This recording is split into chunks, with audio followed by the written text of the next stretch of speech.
Entonces vamos a retomar la frase que estamos tratando de descifrar. Dice nuevamente, Shemuel capítulo 3 versículo 14. Y por lo tanto he jurado a la casa de Elí que la iniquidad de la casa de Elí nunca será purgada con sacrificio u ofrenda. ¿Qué está diciendo? Que el cambio viene a través de las palabras de Torah y no a través de nuestras acciones físicas.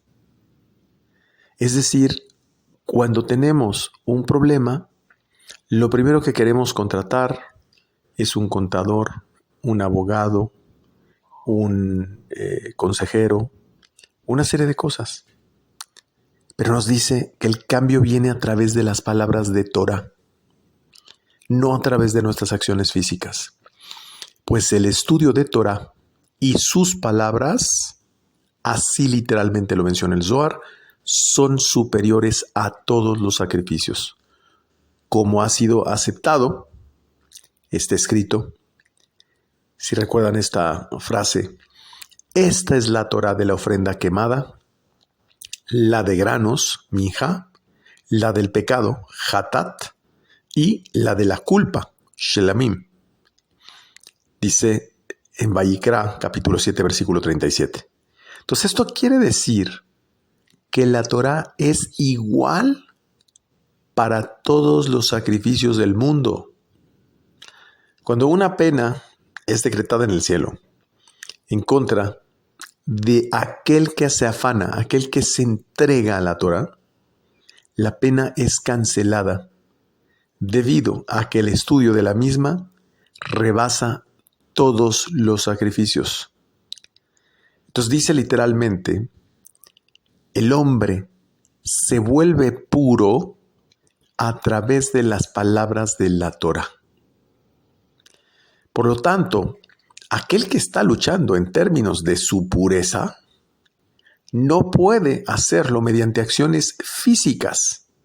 Lo tiene que hacer mediante las palabras de la Torah, porque esto es lo que transforma esa conciencia y entonces de verdad de raíz se vuelve puro. Ahora bien, dice en Mishlei, capítulo 3, versículo 8, esto dará sanación a tus músculos y médula a tus huesos. Entonces podemos de aquí agregar que una enfermedad deriva del vacío de las palabras de la Torah. ¿De qué manera se cura una enfermedad? A través del estudio de los secretos del cielo. ¿Por qué? Cuando un alma está vacía, lo que entra es una energía, una fuerza que deriva en una enfermedad. Y no solamente es que sea así, es que simplemente cuando un alma está vacía, los hábitos, los pensamientos, las emociones de la persona obedecen precisamente a ese vacío. Por eso deberíamos no orar por los enfermos, sino deberíamos orar porque cada vez más palabras de Torah sean difundidas al mundo entero para la sanación, no solo física, sino emocional, mental y espiritual de esos enfermos y de la humanidad. Pero ¿por qué la Torah dice el temor de Hashem, el temor de Dios? ¿Y por qué no dice el temor de la Torah? Porque en realidad el temor de Hashem se refiere a la Torah. La Torah viene de un estado de Geburah, de rigor. En consecuencia, es llamado el temor de Hashem, que es el principio de la sabiduría. Esto lo dice literalmente en Tehilim, Salmo 111, versículo 10, donde está escrito, el temor de Hashem es puro, en ese salmo, porque la pureza está dentro de la sabiduría y la Torá es la fuente de la sabiduría. Repito, entonces, si el temor de Hashem es puro, es porque la pureza está dentro de la sabiduría. Y la Torá es la fuente de la sabiduría. Por consecuencia, si la Torá es llamada santidad, Kedushá, ¿por qué dice en Vayikra capítulo 19, versículo 2? Porque yo, Hashem, su Elohim, soy santo. O sea, les dice, serán Kedoshim. Dice, porque yo, Hashem, su Elohim, soy santo. Así la Torá es el nombre santo celestial. O sea, es el nombre. La Torá completa es el nombre. Aquella persona que intenta sustituir este nombre por un nombre común o el nombre de un hombre, tiene un error conceptual. Simplemente son procesos que las religiones han adoptado en términos de costumbres que no supieron de alguna forma asimilar y lo adaptan en términos de condiciones griegas, romanas o finalmente de la corriente que haya en cualquier parte del mundo. Entonces, toda la Torá es en realidad un solo nombre. Y aquí viene un aspecto que muchas veces me preguntan. Oye, ¿puedo utilizar cualquier Biblia? No. De hecho, no es que haya muchas Biblias. No, lo que se tienen son muchas traducciones del texto original. Eso, que es una traducción del texto original, no es la Torá, ni es la Biblia. Eso es simplemente una traducción.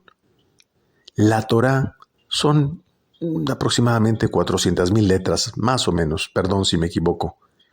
Y como es un solo nombre, y cada una de estas letras es un número, cada de estas letras es un recipiente de conciencia divina, por eso no puede alterarse o modificarse.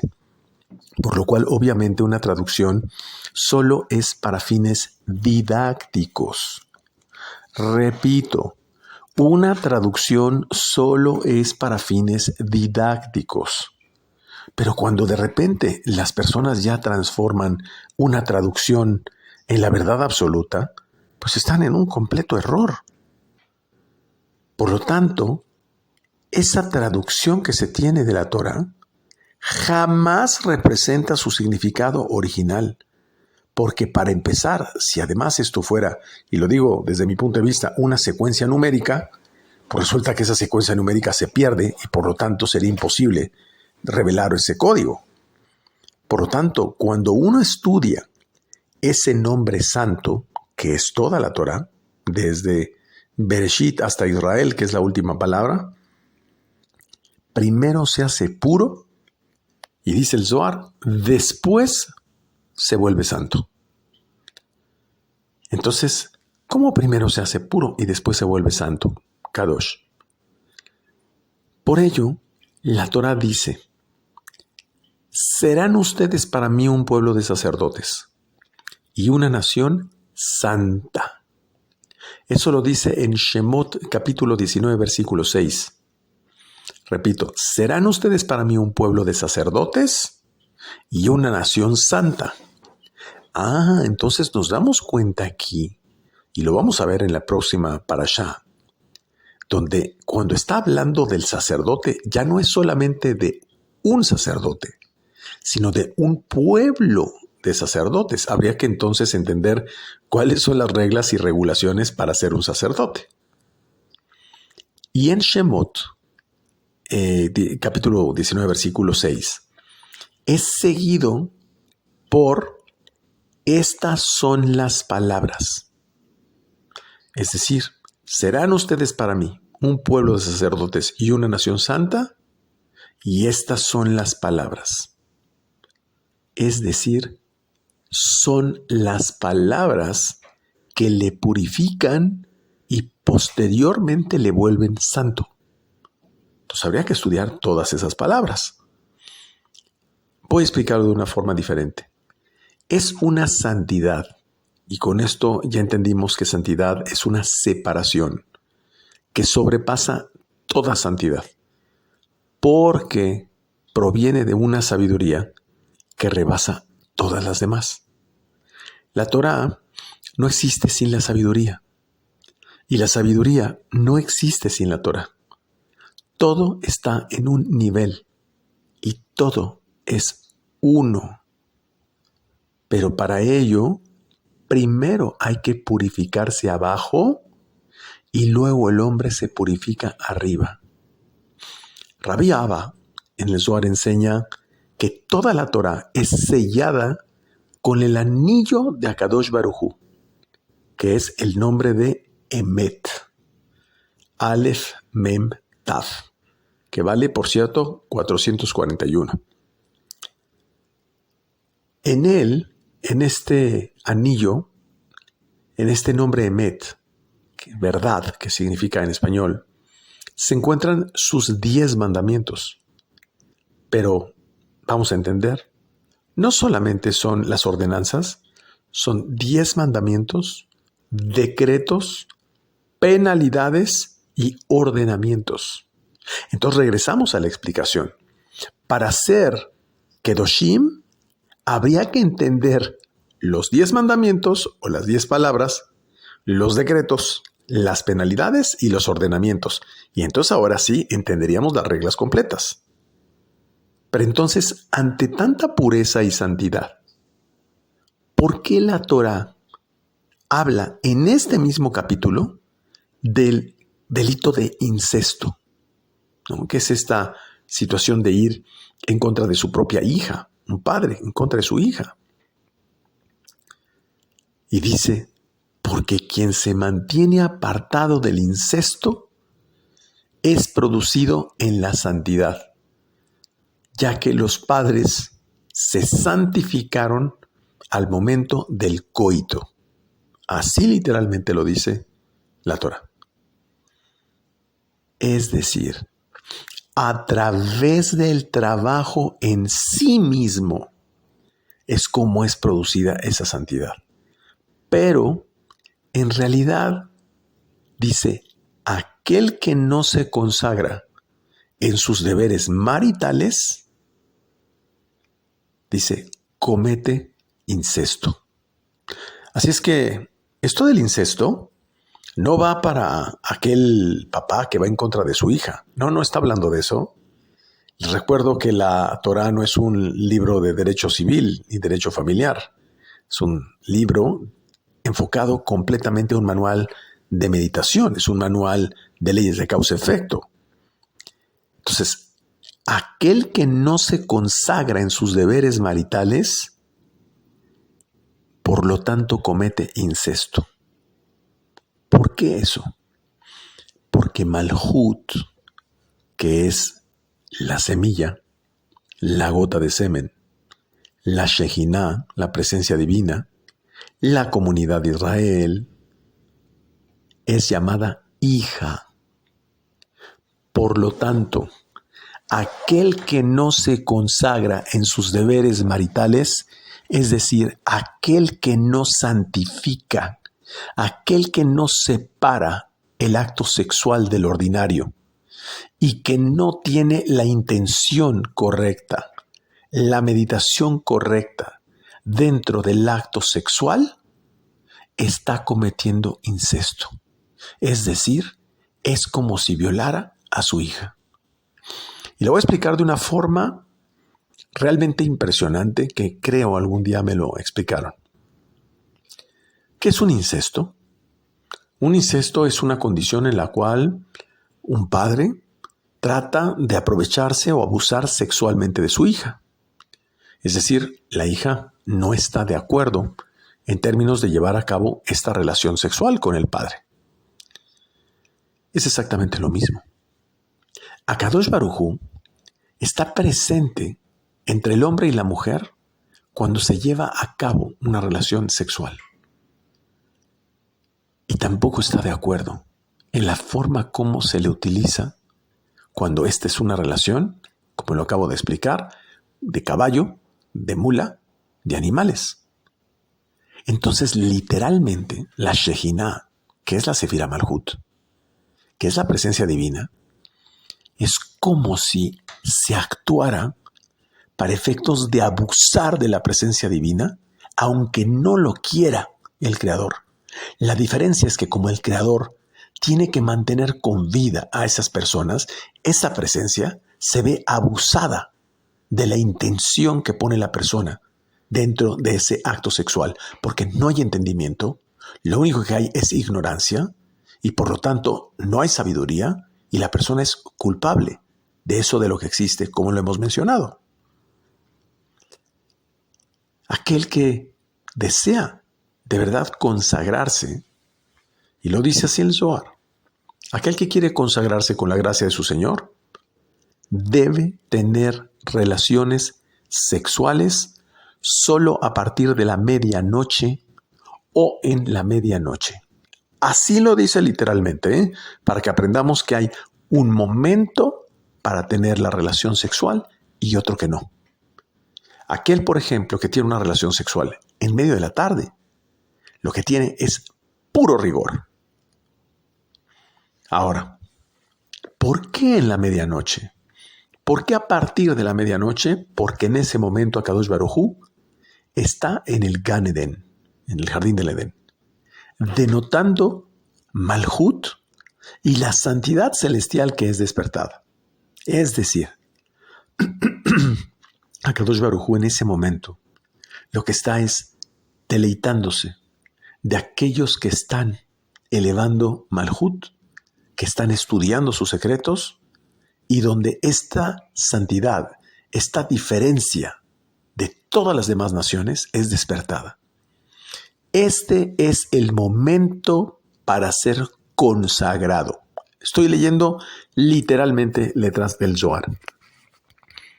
Entonces, alabar al santo nombre no es ir a un templo y cantar lindas canciones. Eso no es alabar.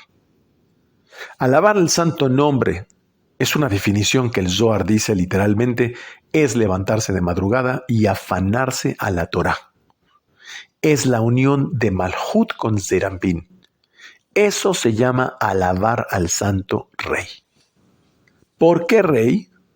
Porque el estudio de los secretos del cielo llena la Sefirá Yesod y la Sefirá Yesod representa la luna, que representa la imaginación, y la luna está llena cuando hay una conciencia que representa el sol.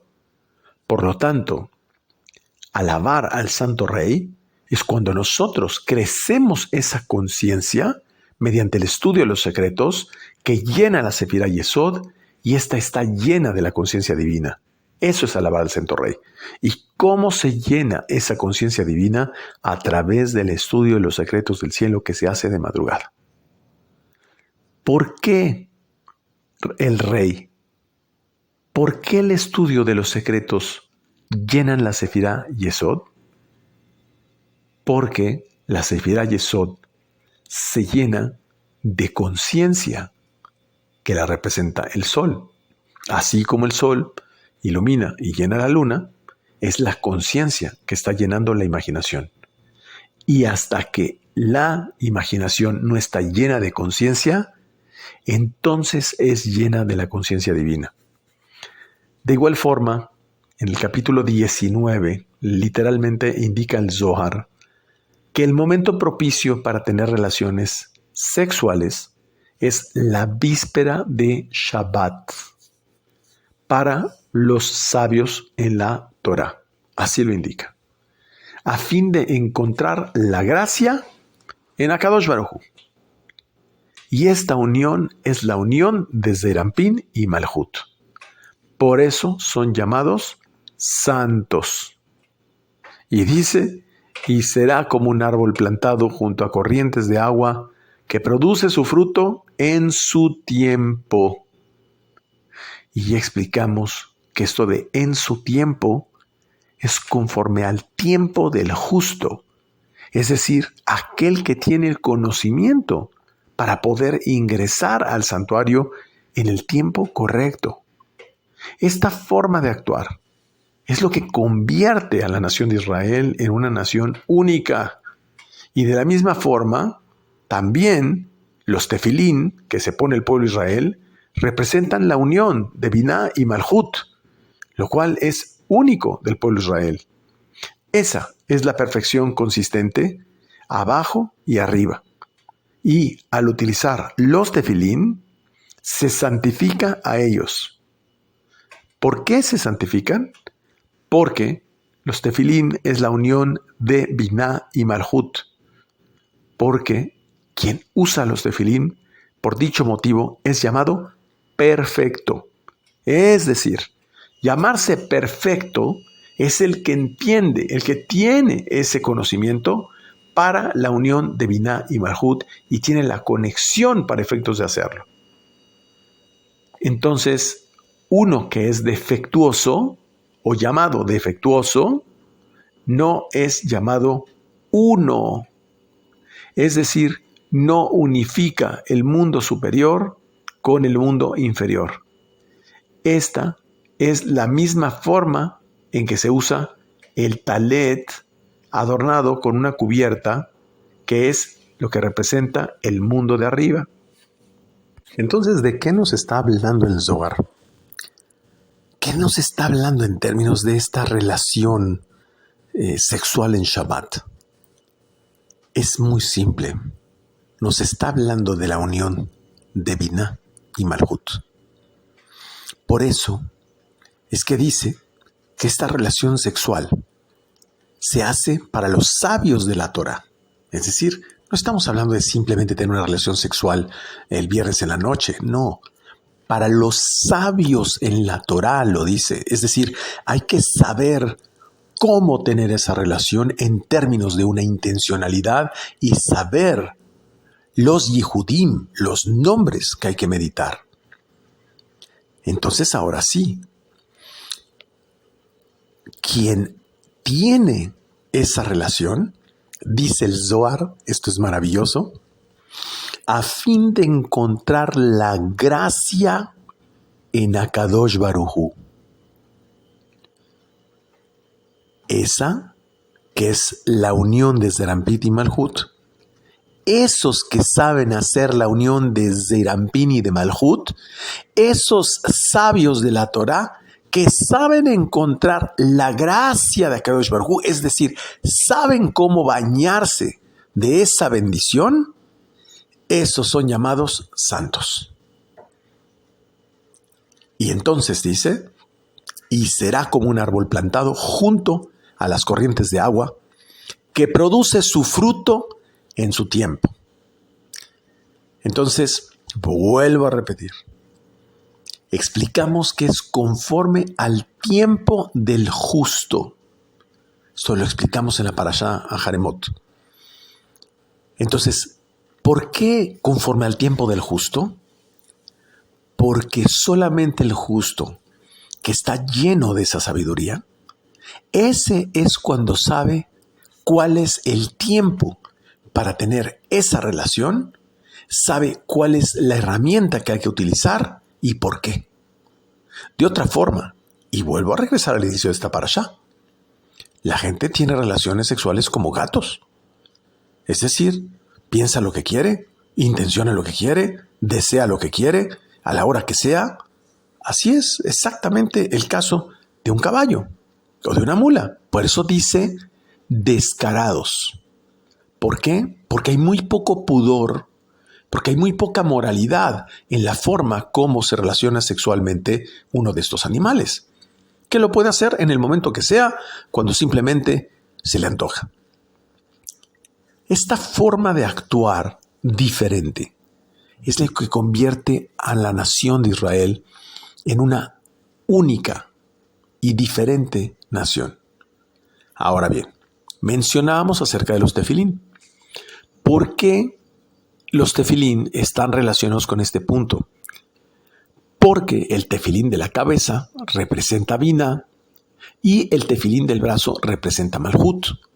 Por lo tanto, cuando estamos teniendo los tefilín, podríamos decir que está ocurriendo una especie de relación sexual cósmica.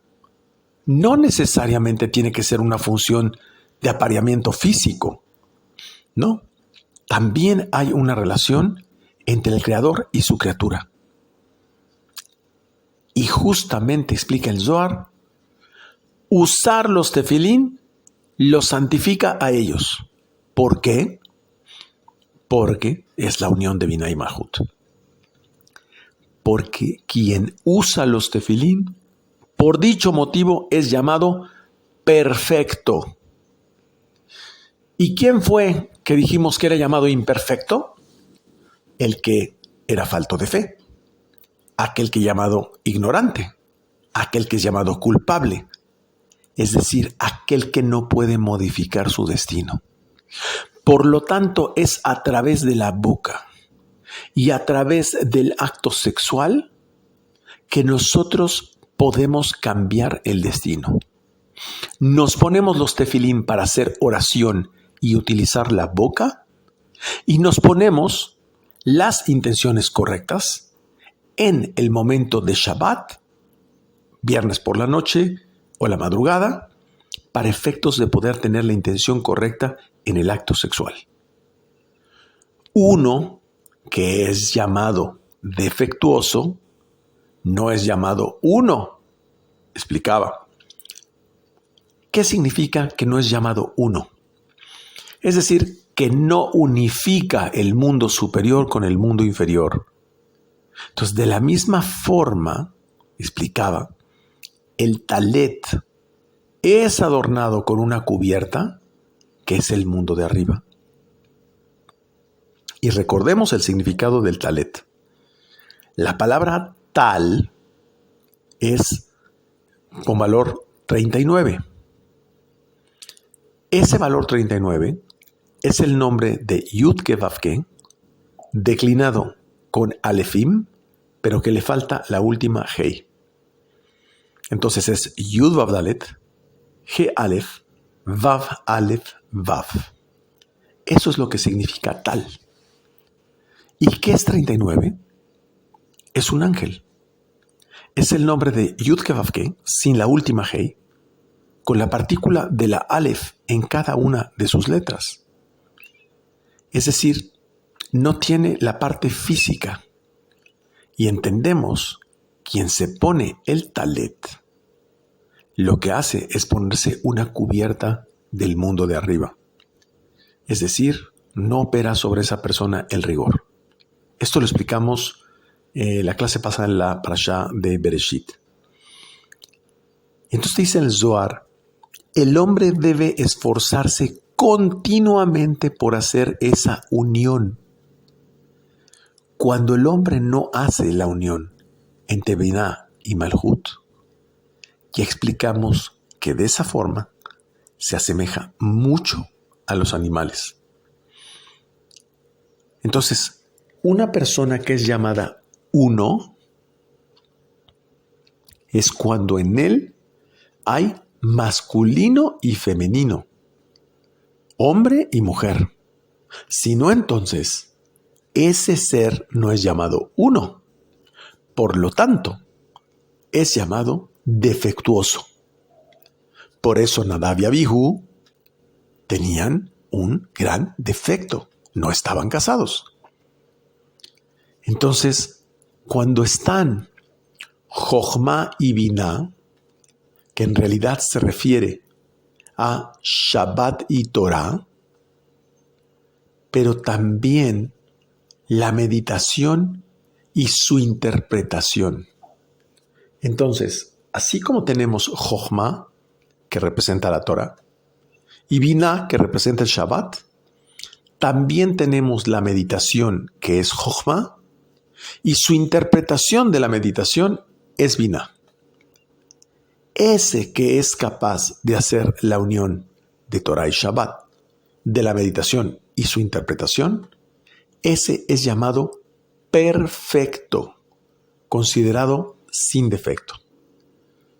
Por eso, explica el Zohar que en el momento en que se hace esta unión, también el hombre debe alegrar a su esposa en ese momento. ¿Y cómo es esto? Dice, debe prepararla con él con un deseo. ¿Y cuál es ese deseo? que ambos deben alistarse para ese momento de la unión. Por eso es que el hombre, antes de tener una relación con la mujer, debe hablarle de palabras de Torah. Eso es alistar para el momento. Cuando ambos están juntos, entonces todo es uno. Ese hombre es llamado uno, en cuerpo y alma. En alma son uno. ¿Por qué dice que es uno? Porque es para aferrarse uno a otro en un deseo. ¿Y cuál es ese deseo? La traducción de ese deseo, la meditación de los nombres correspondientes, que es un solo deseo entre hombre y mujer. Y ojo, en cuerpo también son uno, porque dice el Zohar, porque un hombre que no se casa es medio cuerpo. Así es. Él es medio cuerpo y su pareja es otro medio cuerpo. Juntos son el cuerpo completo. Cuando entienden esto, en el momento propicio, que es el momento justo, bajo el conocimiento apropiado, entonces son uno. Y entonces cuando son uno, Akadosh Baruj Hu mora en el uno. Y dice, deposita un Ruach HaKodesh, un Espíritu Santo, que es ese uno, que es el que nace en ellos. Por lo tanto, ese espíritu de unión es el que nace de ellos. Y ahí Akadosh Baruj Hu deposita ese espíritu que nace de la unión de ellos. Estos que saben cómo realizarlo en el momento justo, en la víspera de Shabbat o en la medianoche de Shabbat, la madrugada de Shabbat, y que están unidos, hombre y mujer, con las intenciones, con las meditaciones correctas, como saben cómo coordinar para lograr ese deseo, esos son los que pueden cambiar su destino y son llamados hijos de Akadosh Baruj Hu. Dicho en términos muy comunes, hijos de Dios. Por lo tanto, esta expresión religiosa del Hijo de Dios, como ya lo hemos explicado, no tiene nada que ver con el orden común en el sentido literal. Estamos hablando de quien conoce simplemente cómo poder manipular mediante las leyes de causa-efecto lo que va a acontecer en su vida. El que es capaz de cambiar su destino. Porque además, dice el Zohar, no buscaron recompensa en su santidad, sino aferrarse a Él. Serán santos porque yo, su Elohim, soy santo. ¿A qué se refiere? Que justamente todo este principio de sabiduría, todo este principio de actuación y toda esta intención no es porque ellos buscan recompensa para sí, sino que lo que están haciendo es una reparación, como si fuera un fontanero, como si fuera un plomero, que en su relación de pareja buscan hacer la corrección de aquellos juicios duros que vienen sobre la humanidad. Eso es lo que en realidad están haciendo. No están buscando una recompensa para sí, sino una recompensa para el rey.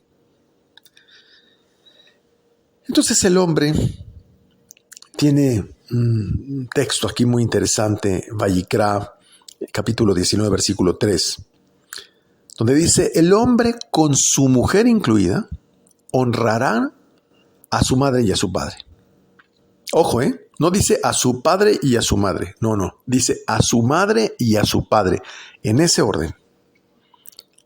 Se refiere primeramente a observar el Shabbat. Binah es la madre y padre es Jochma, la meditación cabalística. Entonces, ¿de qué está hablando? ¿Qué es honrar a su madre y a su padre? Es observar los principios generales de toda la Torah. ¿De qué trata toda la Torah? De observar Shabbat y de aprender a meditar en Shabbat.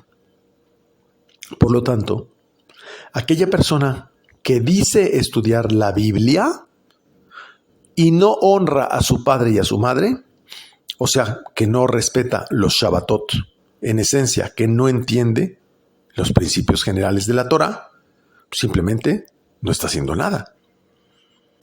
Pero nace una pregunta curiosa. ¿Por qué el texto menciona primero madre y luego padre en el texto anterior? Honrar a su madre y a su padre.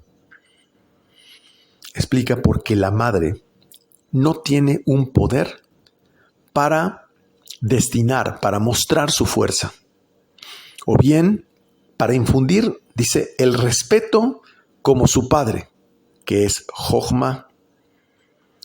¿De qué está hablando? Que justamente el nacimiento del propósito del Shabbat cobra fuerza a través de la meditación que viene de Jochma. Porque si bien el Shabbat es esta fuerza que influye sobre el resto de los días de la semana, ¿sobre qué va a influir? Si no tiene una intencionalidad, si no tiene un conocimiento en términos de qué es lo que se va a proyectar. Es como simplemente tener un cine perfecto, pero no se tiene proyector. Pues aunque tengas la película más hermosa, si no tienes proyector, la pantalla se ve negra y no se ve nada. Entonces, justamente dice en un sentido más elevado, ustedes serán santos. Pues en este sentido, lo que en realidad se refiere es a que el hombre necesita santificarse con su mujer. Es decir, el uno, el hombre y la mujer, que saben cómo meditar y hacer uso de esa sexualidad en el momento oportuno, eso es ustedes serán santos, Kedoshim. Y dice, ¿por qué entonces primero madre y luego padre? Y dice, porque ella no está tan bien informada en la Torah y en la santidad como el hombre. Con esto no quiere decir, y aquí hay un código, no quiere decir que la mujer no tiene la información o el conocimiento que tiene el hombre. No, es que la mujer ya tiene un principio más elevado que el hombre. Pero el hombre es el que debe informarse, enterarse, estudiar para efectos de poder elevar a su mujer. En consecuencia, quiere decir que el hombre necesita una mujer para elevarse a sí mismo. Pero como consecuencia, como el hombre, la intencionalidad que tiene es buscar esa elevación de su mujer, tiene que prepararse y elevarse primero a sí mismo. Entonces, representar ese respeto, no estamos hablando de una relación física, no, sino representar ese respeto, esa calidad en su conciencia, para entonces destilar ese conocimiento y sabiduría sobre su mujer. Y de ahí que hago aquí una pregunta muy importante para las mujeres. Y es si el hombre que tienes a tu lado de verdad representa una elevación y una sabiduría para ti. Y si de cualquier forma la intencionalidad fuera buscar un hombre, bueno, pues busca entonces un hombre sabio en Torah, porque dice el Zohar, la mujer es la alabanza para la santificación superior. Es decir, la mujer es la clave para efectos de la utilización de esa sabiduría y esa elevación de esa sabiduría para la santificación superior. ¿Por qué? Porque en el momento en que el hombre tiene a una mujer, para efectos de poder tener esa relación, hacer esa meditación y poder unirse como uno, tanto el alma como en cuerpo, entonces eso busca una santificación superior. Eso busca una separación, una elevación, un otro lado superior cuando es a través de su mujer. De la misma forma, honrar a la madre y al padre, esto es similar, explica el Zohar, al versículo: en el día que Hashem Elohim hizo la tierra y el cielo. Y esto llama mucho la atención porque se vuelve a repetir el mismo ejemplo. Dice que Yud-Ke Vav-Ke Elohim hizo la tierra y el cielo. Otra vez, menciona primero la tierra y luego el cielo. Ciertamente hay una similitud en Bereshit capítulo 2 versículo 4 a la madre y el padre. En otro lugar, la misma Torá menciona el cielo y precede a la tierra. Pero aquí en Bereshit, capítulo 4, capítulo 2, versículo 4, aquí no es así.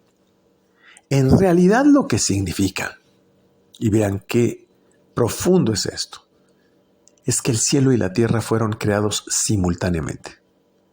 Lo cual nos explica, por analogía, que en realidad hombre y mujer fueron creados simultáneamente para estar juntos. Ambos son iguales en respeto y en honor. Y la expresión mis Shabbatot, cuando se refiere a mis Shabbatot en Vayikra, capítulo 19, versículo 3, está en plural. No dice mi Shabbat, sino dice mis Shabbats, por decirlo así, pero se dice Shabbatot. Se refiere, en realidad, a dos Shabbatot. Se refiere al día de Shabbat, denotando Zeir Anpin, y a la víspera de Shabbat, denotando Malhut. Entonces, el día del Shabbat denota Zeir Anpin, pero la víspera de Shabbat denota Malhut. Pero dice el Zohar, ambos son iguales y su peso es el mismo. Y esto hay que explicarlo. El Shabbat, dice, el día del Shabbat es Zeir Anpin. Pero la víspera de Shabbat es Malhut. ¿Y qué es Malhut? Es la gota de semen, es la semilla, es la Shekinah, es la matrona, es la congregación de Israel. Y dice, estos son iguales al día del Shabbat.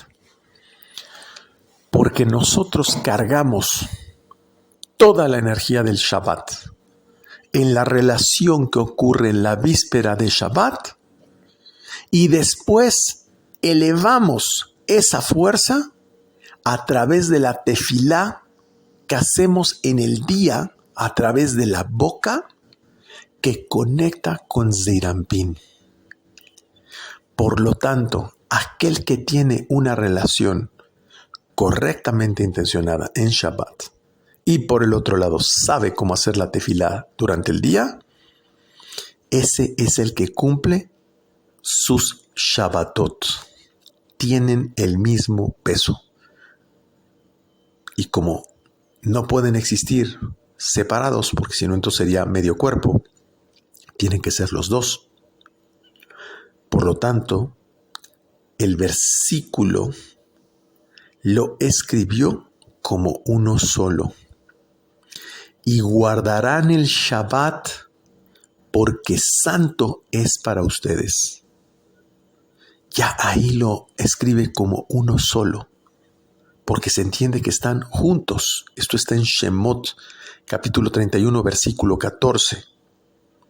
Y dice, y recordarás el día del Shabbat para santificarlo.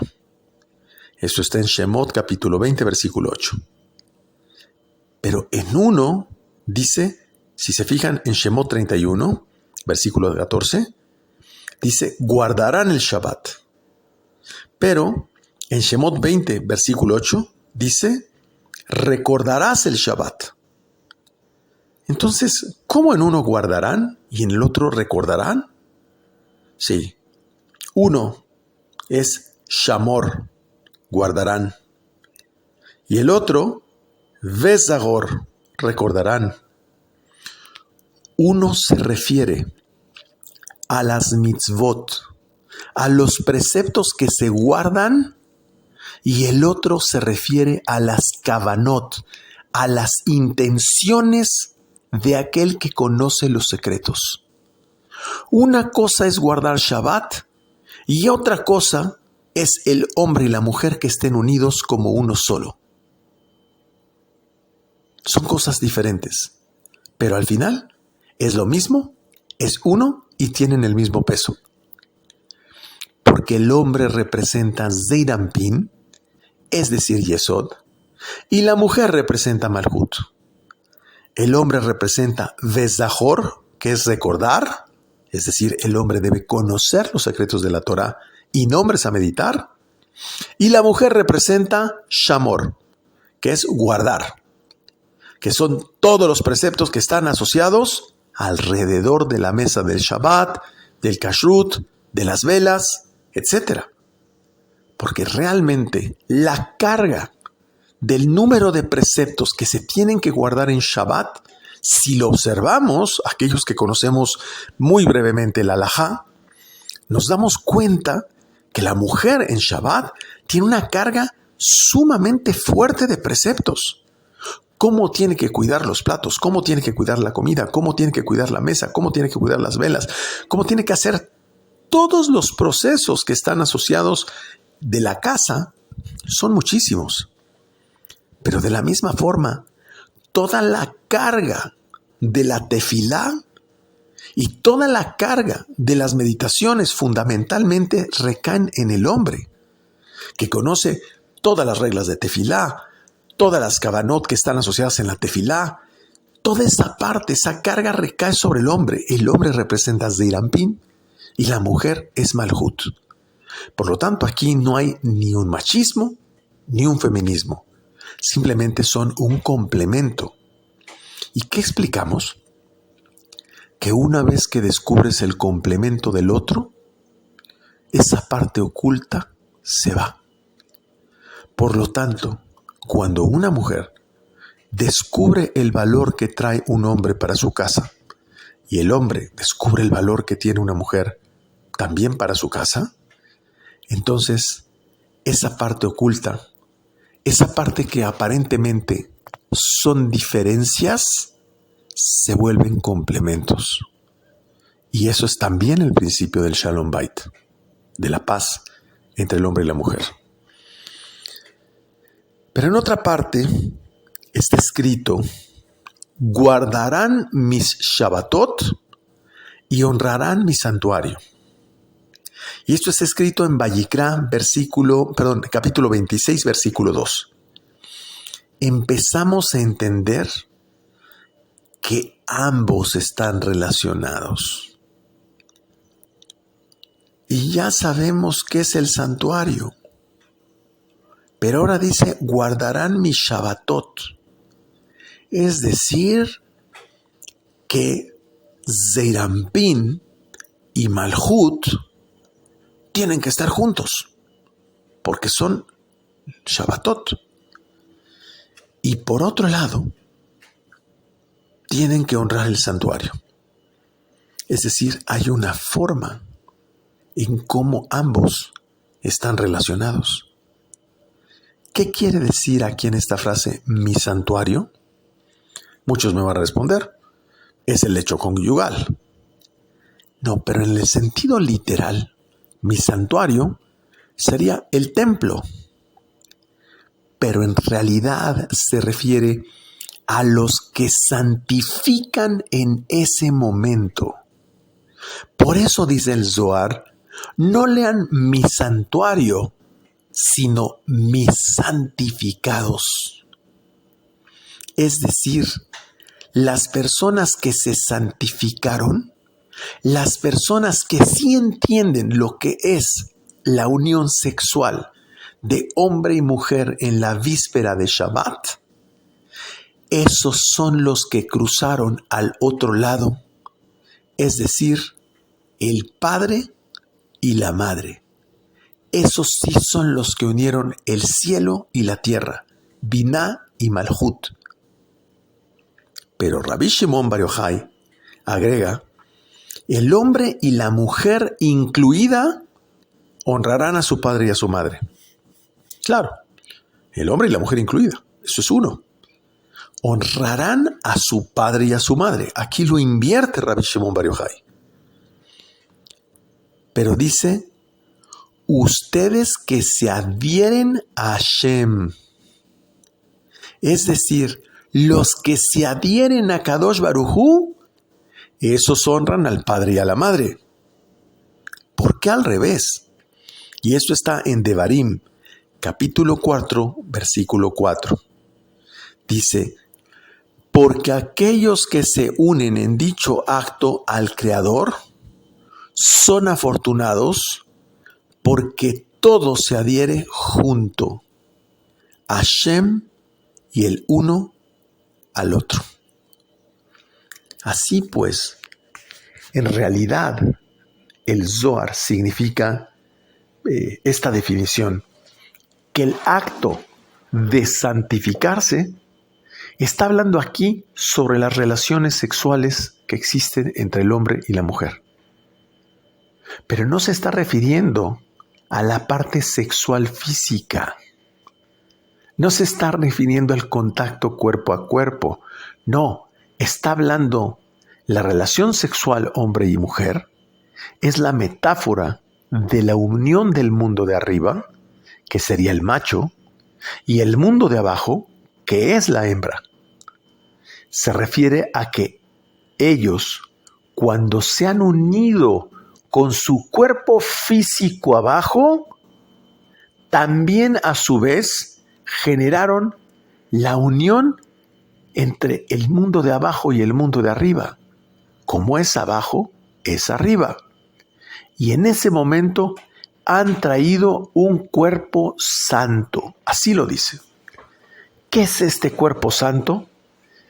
Han bajado un alma del mundo de arriba. Esos son los tzadikim y esas son las tzadeket. Las que precisamente y los que precisamente saben a través de esa unión bajar un cuerpo del mundo de arriba, es decir, un alma de un tzadik. Entonces dice, mi Shabbatot se refiere al Shabbat celestial, que es de Irampín, y al Shabbat inferior, que es Malhut. Quien prepara el alma para el cuerpo que está en esa unión celestial. Entonces no estamos hablando de una unión sexual cualquiera. Estamos hablando de una unión que ocurre en el mundo físico para preparar una unión celestial. Pues lo que nace de esa unión es el alma. Ese es el cuerpo santo. Es decir, aquellos que saben bajar almas de tzadikim en su unión en Shabbat, eso es santificarse.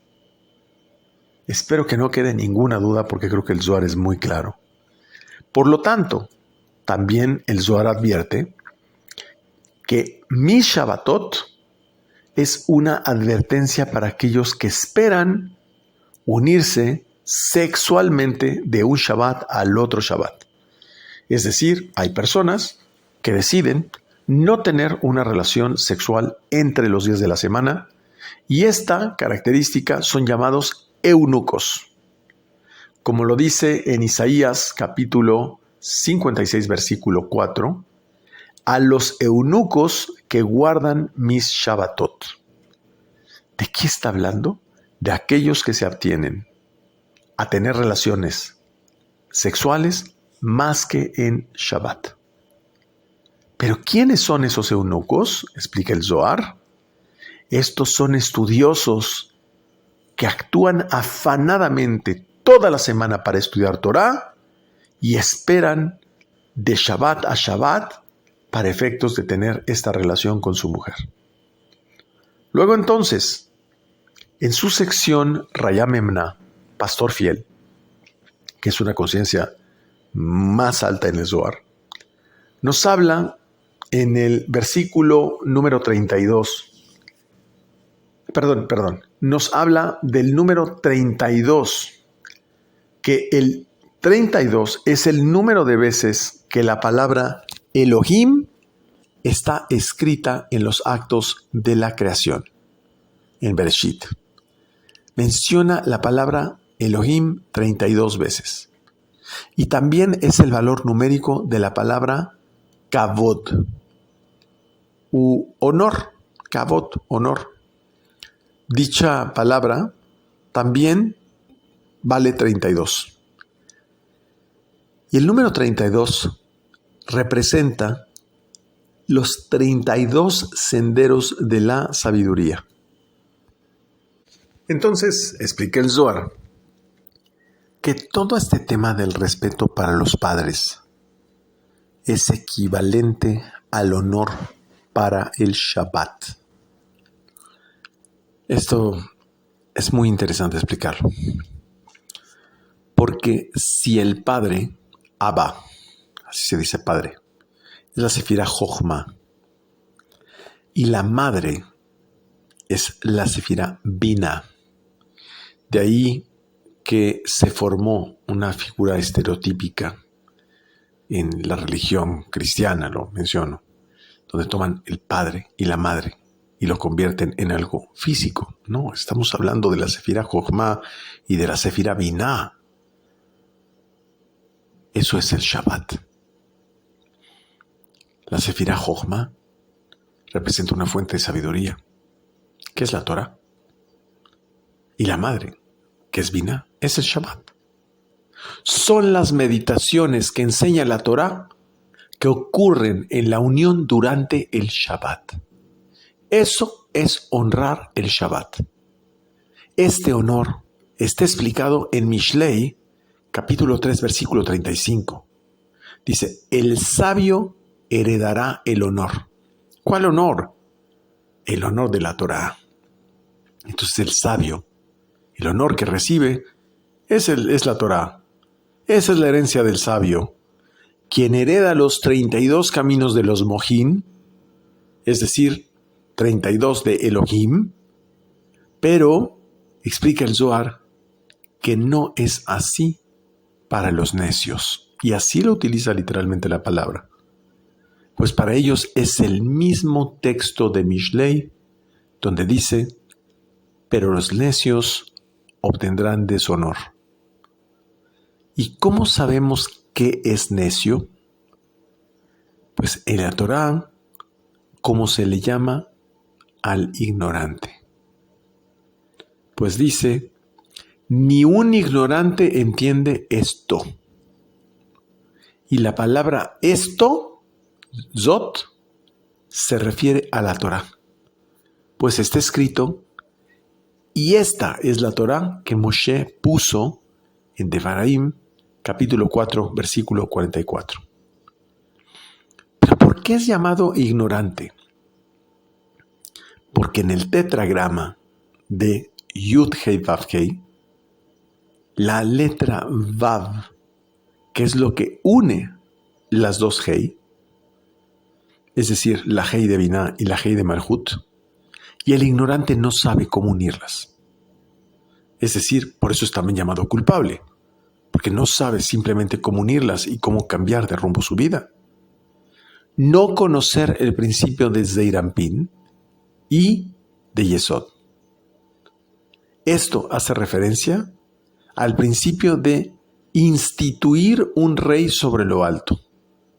Es decir, si el rey es la sefirá Tiferet, que es la conciencia de aquel que revela y conoce los misterios del cielo, sin temor los revela. Es decir, sabe unir las dos Hei a través de Zeir Anpin, donde una representa Binah y la otra representa Malhut. Solo que aquel que conoce los secretos del cielo, a él que sabe la forma de ofrecer el equivalente de los sacrificios. Por lo tanto, por eso es que a este no se le llame ignorante, porque sabe cómo ofrecer el equivalente de los sacrificios, los holocaustos, etc. El ignorante no solamente no entiende nada de lo que es esto. Dice el Zohar, es un insolente que trae almas del lado impuro. Cuando la persona no sabe en la relación sexual unir Binah con Malhut en Shabbat, en la víspera de Shabbat, lo que hace es traer un alma del lado impuro, del lado incorrecto. Pues ahora vamos a subir un grado más arriba. Así como entendemos que Jochma es la Torah y Binah es el Shabbat, y la honra al padre y a la madre significa que Jochma es la meditación y la madre es la interpretación de la meditación. Por lo tanto, sabemos que esa meditación viene de Jochma, que es lo que cambia el rumbo de las personas.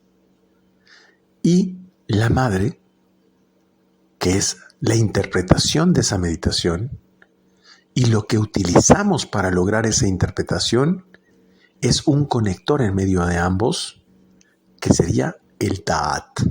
El equivalente sería Zeir Anpin, que sería la comprensión de la meditación. ¿Qué es la unión de Jochma y Binah? Jochma es derecha, Binah es de izquierda. Keter está arriba de ellos, en medio, pero los dos se unen en Da'at, como si fueran uno. ¿Se fijan cómo el Zohar va evolucionando esta explicación de la analogía del hombre y la mujer hasta llegar a un nivel sumamente espiritual? Por lo tanto, comprendemos que todo lo que nos expresa en términos de la famosa unión sexual es a su vez un símil, un equivalente de lo que sucede en esta unión a nivel espiritual. Todo este ejemplo de la unión sexual que ocurre entre el hombre y la mujer, que tienen el conocimiento para efectos de poder precipitar y bajar un alma de un justo, deriva de la capacidad que se tiene para efectos de poder meditar, luego interpretar y finalmente comprender esa meditación. Es un paralelo, nada más que en un estado de conciencia más elevado. Por lo tanto, comprendemos que entonces todo lo que nos expresa en términos de la unión sexual es una metáfora para explicar la unión a nivel espiritual. Por eso, cuando se habla de aquel que roba a su padre y a su madre, hombre, el robo no existe. El robo literalmente no existe. Nadie, absolutamente nadie se ha ido de este planeta con algo, ni con un cabello. Todo es absolutamente de Akadosh Baruj Hu. Por eso todo se queda en este mundo.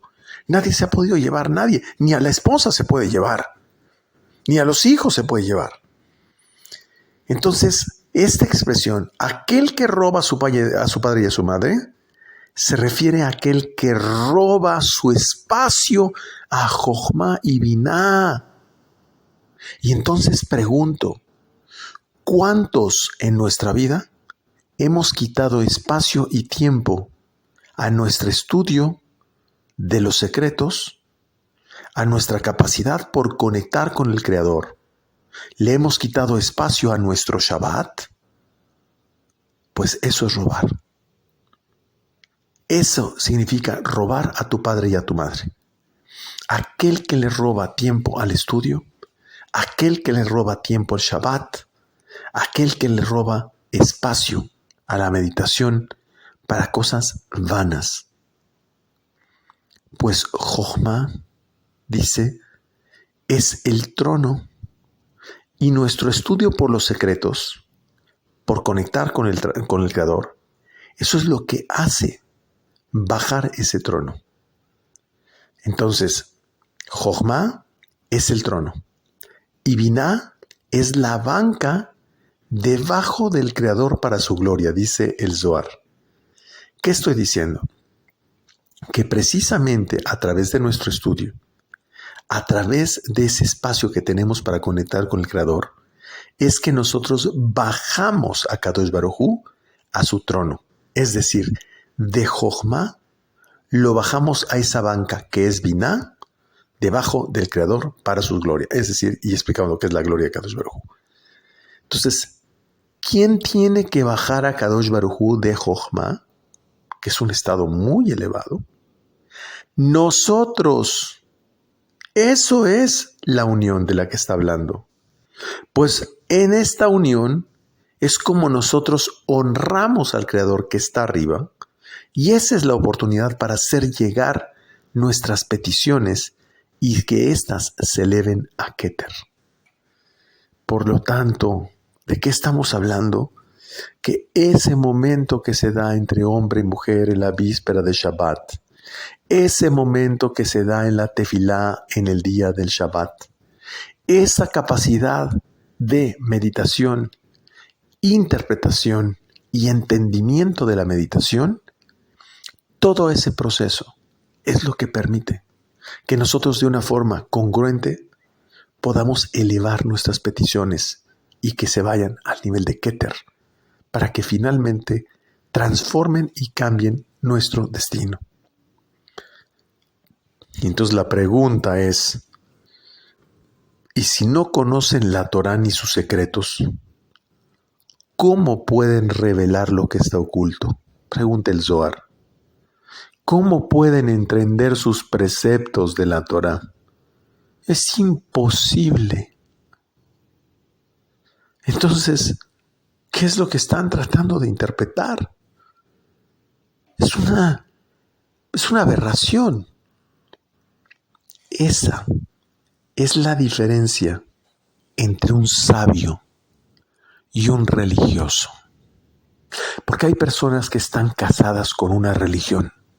La pregunta que habría que hacerse a sí mismo es si dicha persona está afanada en términos de una sabiduría. Porque la sabiduría está por encima de cualquier razón, de cualquier conocimiento y de cualquier religión. La sabiduría, lo explicamos hace rato, no existe sin la Torá. Y la Torá no existe sin la sabiduría. Y entonces dice el Zohar, en esta diferencia entre un sabio y un religioso, dice literalmente, alguien que no conoce los secretos del cielo, ¿cómo puede rezarle a su Señor si no le conoce? No sabe ni siquiera qué es rezar. Y en general, normalmente el mundo se dedica a tener un proveedor y un necesitado, cuando en realidad las leyes de causa-efecto son crudas y duras como lo hablamos. Sin embargo, dice el Zohar, explica que escucha y responde a sus estudiosos, aunque muchas veces el estudioso no entienda por sí mismo. Es decir, muchas veces la persona estudia y no entiende nada. Pues aún así, escucha y responde a esa persona, porque ya llegará el maestro que le explique a la persona. Por eso, esta expresión que dice, haremos y escucharemos. Pero esta expresión se refiere a que Akadosh Baruj Hu escucha a los estudiosos y realiza las peticiones que recibe. Es un ejemplo, pone el Zohar, al sol y a la luna. Dice, ¿acaso por el hecho de que aparece la luna, el sol dejó de iluminar? No. Entonces pregunta, ¿acaso porque hay un eclipse de sol, el sol dejó de iluminar? No. ¿Acaso porque hay un eclipse de luna, el sol dejó de iluminar? Tampoco. Pues así el justo, cuya conciencia ilumina en todo momento, en toda su magnificencia. No puede alejarse ese conocimiento y esa sabiduría que ilumina a todos a través de él. Esto está por encima de barreras geográficas, por encima de religiones, por encima de estructuras políticas, de absolutamente todo. Por eso es que Akadosh Baruj Hu pareciera, es una expresión muy simple, escucha sus peticiones porque es como si estuviera conectado en todo momento con él. Ese es el que es santo. Está conectado en todo momento con él. Entonces dice, ninguna cosa o deidad puede apagar su luz. Porque la Torá es una luz que ilumina constantemente y nada puede apagar su luz. Porque ese justo solo estudia por el amor al Creador y por el amor a la Torá. Y su fidelidad, esa energía que se desprende de él por su fidelidad, hace que el Creador responda como si estuviera en control de todo lo que es suyo. Es decir, que esa persona, en virtud de su estudio y su fidelidad, es como si fuera propiedad del Creador, como si fuera de la familia del Creador. Pero uno que no se afana a la Torá, Afiel del Zohar, no puede cumplir el precepto de haremos y escucharemos.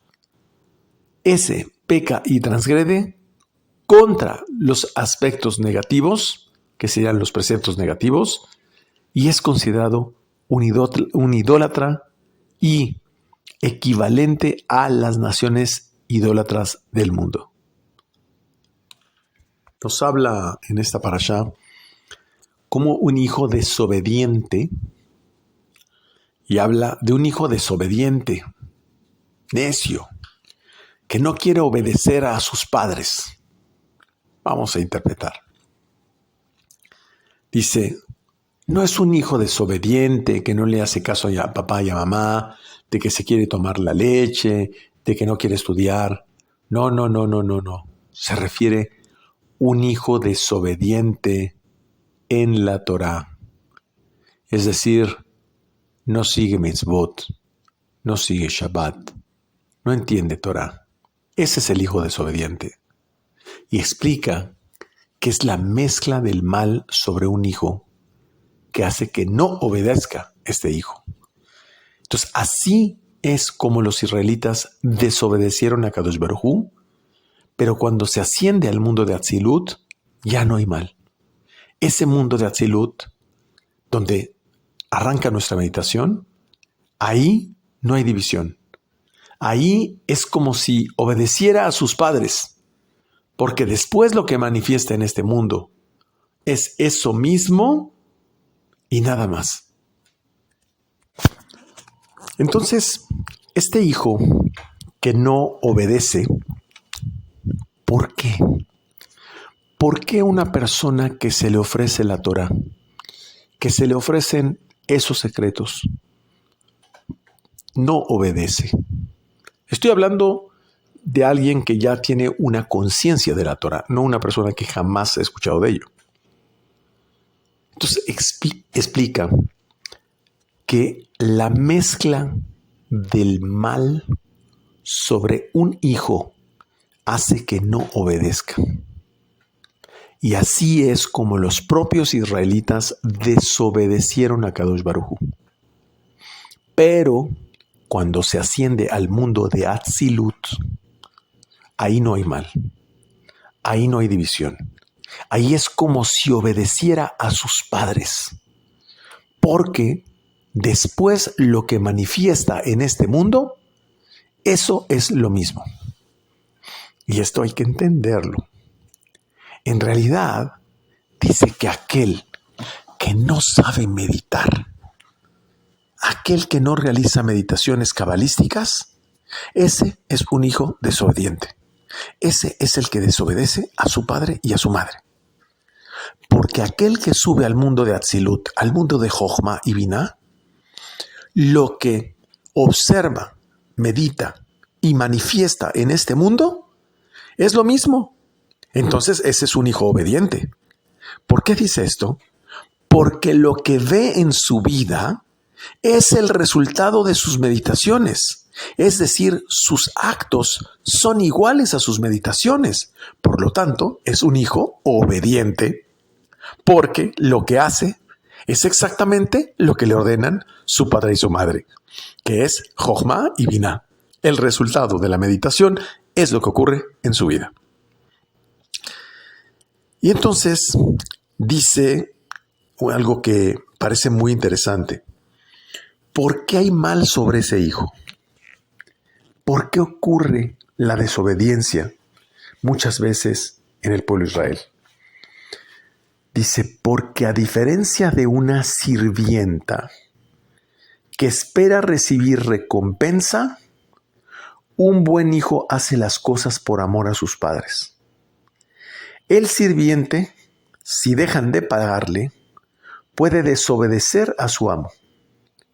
Puede ser despedido de su casa y entonces toma la paga de alguien más. Eso no ocurre con un hijo.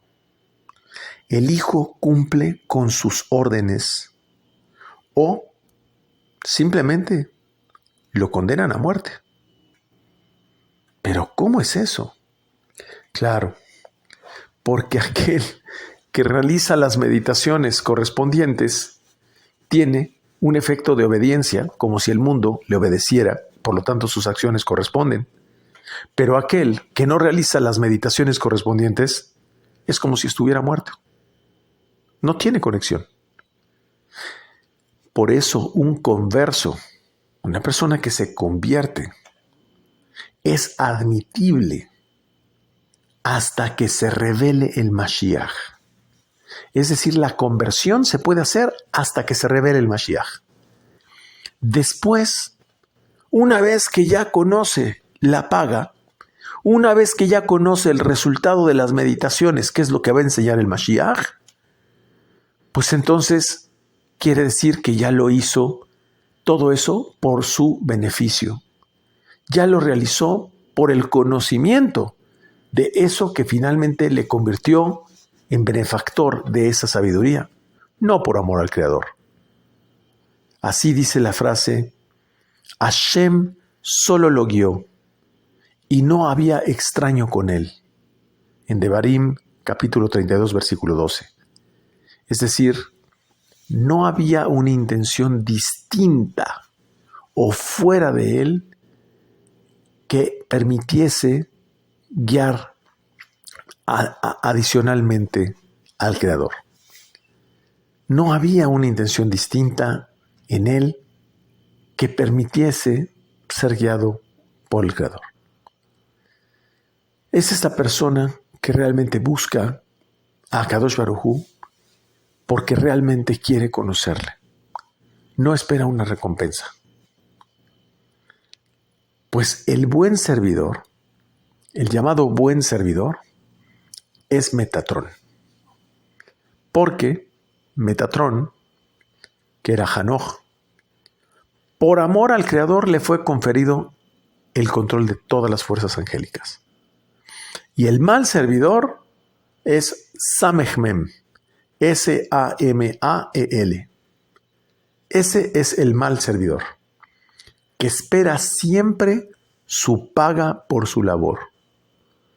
Por eso, aquel que medita con la intención de resolver un problema propio y no para efectos de resolver ese problema que le presentan en su vida para la humanidad, ese tiene un espíritu de deseo de recibir o de ego para sí mismo.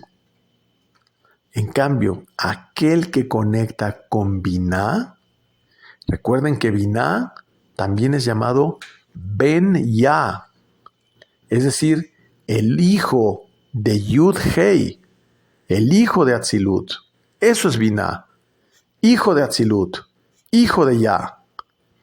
Y viene algo interesante, que es que el precepto de la Torá es Tiferet. Pero ¿cómo el precepto de la Torá es Tiferet? Claro, pues para este no hay diferencia entre la Torá y el precepto. Es una persona que entiende que el precepto y la intención que lleva ese precepto es lo mismo. Para ese, que todo es uno, porque conoce el precepto y la intención que hay que conectar, porque de otra forma no hay otra razón para hacerlo. Nunca se separa el precepto de la intención. Entonces, ahora vamos a descifrar el secreto de quién es el hijo rebelde. ¿Quién es este hijo que desobedece al padre y a la madre? Nos dice, es aquel que conecta, habla la Torá, y se refiere al mundo de Breá, o Bería, como le quieran llamar, donde el hijo puede estar en la Torá, pero sin los preceptos. Es decir, estudia Torá, pero no hace Shabbat, no hace Tefilá, no conoce los preceptos y quiere estudiar Torá. Ese es llamado hijo rebelde. Pero también al revés. Hay algunos que son muy religiosos y conocen todos los preceptos, pero no quieren estudiar Torá. Por ejemplo, es que yo quiero estudiar Torá, pero no hago Shabbat. O sí hago Shabbat, pero no estudio Torá. Ese es el hijo rebelde. Es decir, hay una parte de él que es rebelde, que está en contra del padre y la madre. En el mundo de Atzilut no hay división, porque ese que está en el mundo de Atzilut, y escuchen muy bien, ese conoce el precepto y su razón. El precepto, la regla y la razón son uno solo. No hay ni pena ni recompensa, ni muerte, ni hay clipot ahí. Y dice el Zohar, ningún pecado puede venir de ahí. A diferencia de Bería, donde todo lo faltante o lo sobrante forma una clipa, forma un velo, una cáscara, un bloqueo.